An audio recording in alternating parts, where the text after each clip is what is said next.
Ever get that feeling? You know that feeling like you're just stuck, going through the same motions in your relationships, at work, just stuck in a rut. Oh, totally. It's like our default setting as humans, isn't it? Right. And we were diving into some stuff for today's deep dive, and it really resonated. Carl Jung, the psychologist, Oh, fascinating, yeah. he believed that a lot of this stuckness comes from, well, the hidden parts of ourselves, the unconscious, which is what we're exploring today, Jung, and how his ideas play into things like holistic therapy. There's a reason people still talk about him, you know? His ideas are powerful. Totally.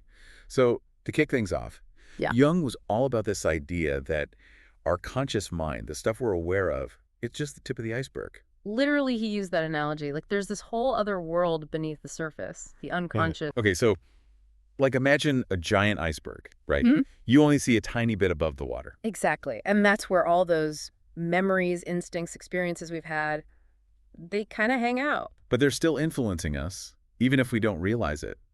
It's shaping who we are. Driving the ship, even when we think we're at the helm. Okay, now that is kind of freaky, but also makes a weird sort of sense. Like, no wonder we feel stuck sometimes. Right. If we don't even know what's motivating us, how can we change anything? That's what I thought was so cool. Jung didn't just point out the problem. He was like, hey, we can actually use this awareness to make different choices. And that is huge E. It's not about being a prisoner to your past or your instincts, but understanding them.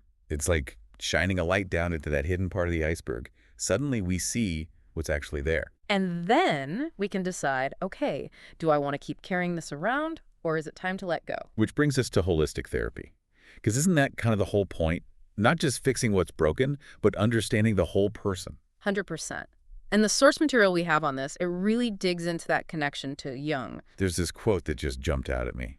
Healing can only be achieved when the body, the mind, the mental part, and the soul, put soul in quotes here, the spiritual part, often unconscious. All of that has to be considered. It's all connected, right? Can't just treat one part and expect the whole system to magically get better. So how did Jung actually get to this unconscious stuff? Did he have like a special map or something? It's like he needed some kind of special decoder ring to crack the code. Right.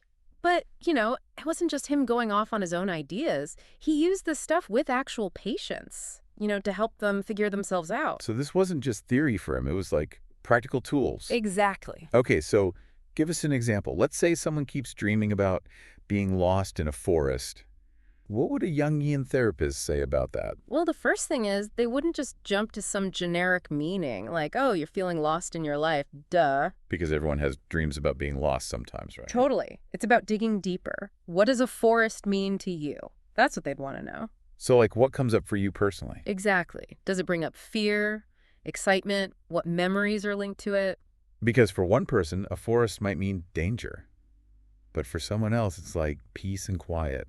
Exactly. And then you start to see how that connects to what's going on in their waking life. Okay, that makes sense. Uh, And this reminds me of something else we found in the source material, archetypes. I always hear that word, but what are they again? oh, archetypes are fascinating. Think of them like universal patterns of human experience. They pop up in myths and stories. The hero, the villain, that kind of thing. Yes. The hero, the shadow, the wise old man, they're like these recurring characters in the story of humanity. But Jung believed they weren't just characters. Right. They meant something more. Right. He thought these archetypes, they live inside us too. They represent different parts of our personalities, our drives. So we've all got a little bit of hero, a little bit of shadow inside of us. Exactly. And understanding these archetypes can be incredibly insightful. Like, why are we drawn to certain types of people? Why do we repeat certain relationship patterns? This is all starting to sound a little too real, you know?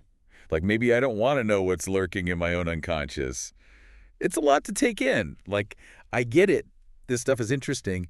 But at some point, it was like, how do I actually use this in my life? It can't just be about analyzing my dreams, right? Well, that's the beauty of it, though, right? Jung, he wasn't just some ivory tower academic. This stuff is so relevant, even now, because it's about you. It's about self-discovery. So less about analyzing and more about understanding. Is that what you're saying? Exactly. Think about it if you start to understand why you do the things you do, those unconscious patterns. That's where the real change happens.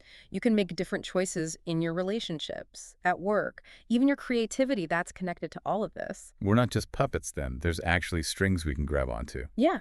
You get to decide, How you show up, how you react, even if it's subtle.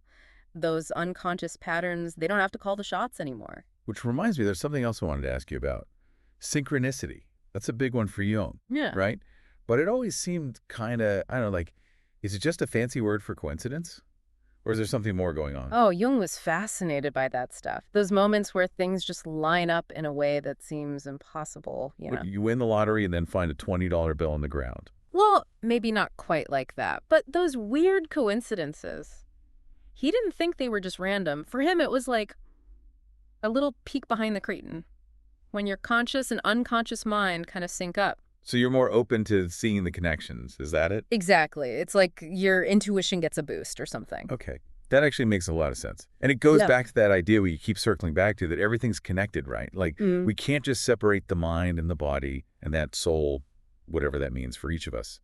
It's all part of the picture. Wow, this deep dive, we've covered some serious ground. The unconscious, dream analysis, archetypes, even synchronicity. And we've only scratched the surface. But that's how it is with Jung, you know? There's always more to uncover, more to think about. Exactly. And who knows what we might find lurking in our own unconscious if we start paying attention, right? It's a lifelong journey of self-discovery. A huge thanks to you for joining us on this deep dive into the world of Carl Jung and holistic therapy. Until next time, keep exploring those hidden depths.